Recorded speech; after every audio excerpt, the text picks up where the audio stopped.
I see many people saying that Zeus is almost invincible, but I came here to bring you 10 gods who could beat him. In fact, there are Greek gods listed. Please subscribe, rate the video, and leave a like, as it really encourages me to keep making more videos. And also become a member of the channel, then you get early access to videos and the channel's Discord.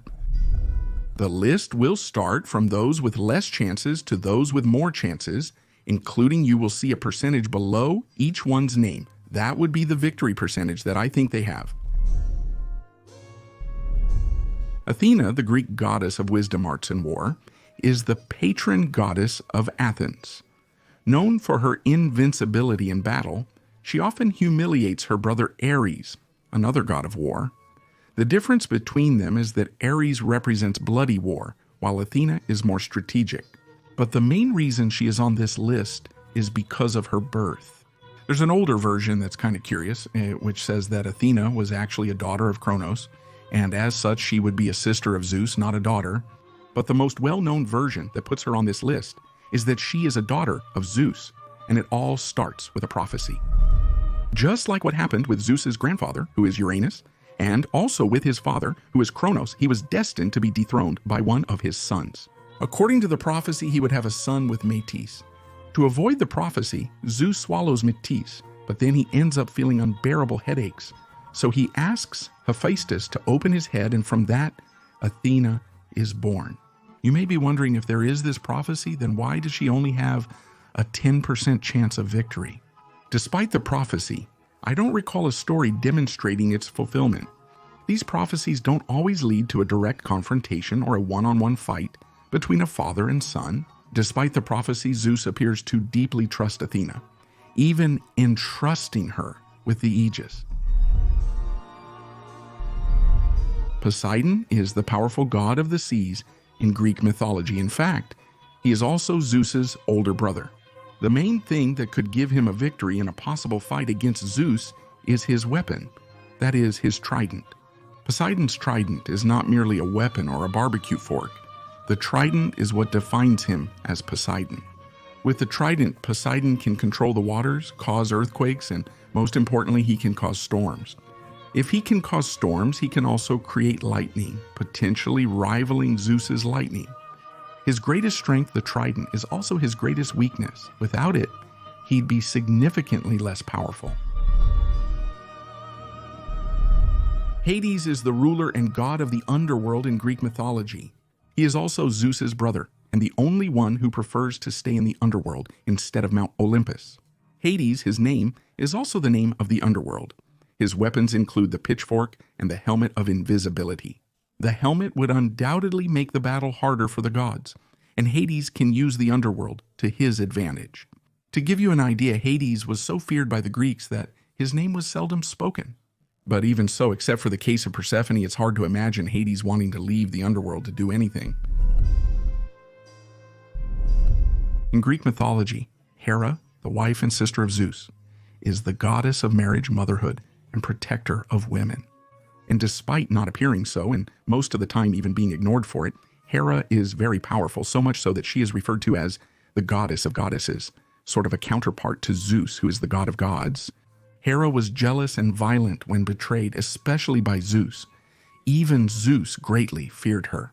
She attempted to kill Zeus's children, particularly Hercules, who she harbored the most anger towards and is also the most well-known among them.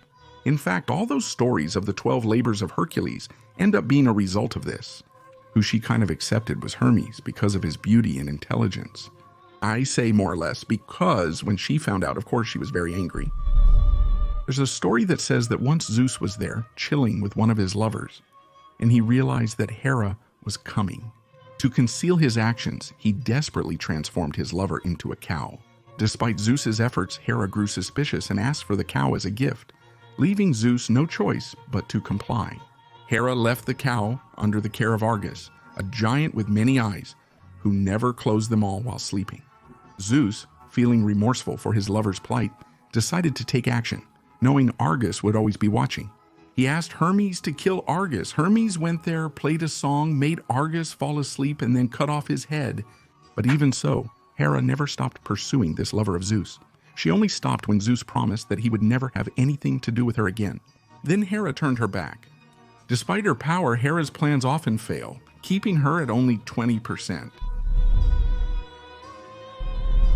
Raiden is a Japanese god who is always with Fujin, the god of the winds.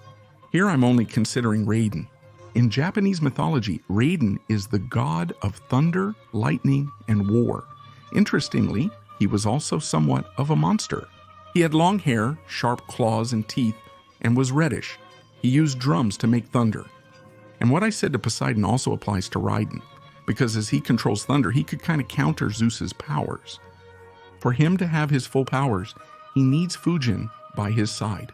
To give you an idea of how strong these two are, there's a legend that says that once Buddha asked his celestial army to hunt these two because they were monsters. And Fujin and Haijin had to face 33 gods, and they gave them a hard time, But then they were captured and put to work in the sky. Now, from this point on, these are gods that would very likely beat Zeus.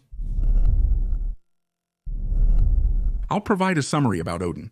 For a more detailed comparison, check the link in the card and description for my Odin versus Zeus battle. Odin's primary advantage is his exceptional intelligence. He drank from Mimir's well and hung himself on Yggdrasil to learn more about the runes. And with the runes, he could counter Zeus's lightning bolts or even imprison Zeus, sealing him. Moreover, Huni and Muni could have already alerted him about Zeus's existence. He only doesn't have a much higher percentage of victory here, because despite everything, Zeus still has much greater destructive power. Some may think Zeus defeated Kronos since you're crazy. It's not quite like that, so calm down. Zeus had help defeating Kronos. He had the help of Poseidon, who attacked Kronos with him, and also the help of Hades, who became invisible and stole Kronos' weapons. Zeus struggled to defeat Kronos alone. Otherwise, Tito's role in Makia would be unnecessary. It's also worth remembering that Kronos was a great leader, so much so that his reign was considered the Golden Age. And it was also Kronos who defeated Uranus, though he didn't do it alone either. As stated previously, Uranus ruled, created by Gaia. Together they had several titans and giants. He was extremely powerful, but when he learned of a prophecy that a son of his would end up dethroning him, he began, every time a new child was born, to push it back into the womb of Gaia. Gaia, displeased with the situation, started to plan how to stop Uranus. She crafted a sickle for her son Kronos, requesting he castrate his father with it. So Kronos ambushed Uranus as he was descending to Earth to rest. 4 titans, who were at the 4 corners of the world, held Uranus and Kronos. Get it? If Kronos was unwilling to confront Uranus alone, Zeus certainly wouldn't either, right? Typhon needs no introduction, right? He appeared not long ago here on the channel in a battle between him and Surtur. The details will be in the card and description. Essentially, he humiliated Zeus. He was sent by Gaia to avenge the giants and titans. When he reached the god of thunder, he stripped him of his muscles and thunderbolts. But he's here at 90%, not fully recovered. He didn't finish Zeus, leaving him loose without holding. This led to Zeus getting help and defeating Typhon. The Trimurti consists of 3 Hindu gods: Brahma, the creator of everything, and Vishnu, the preserver of order. Shiva, the destroyer, would overpower Zeus before he could act if they were to face each other. And if they used their weapons, they would end the battle before it even happened. Shiva's weapon could annihilate the universe before Zeus even reacted. If you want to know more about these weapons of Hinduism, I'll leave it here for you too. Thanks for watching. Remember to rate the video by liking or disliking it and subscribe to the channel. If you think I forgot to include any god on this list, leave it in the comments and I may make a part 2, okay? Thanks.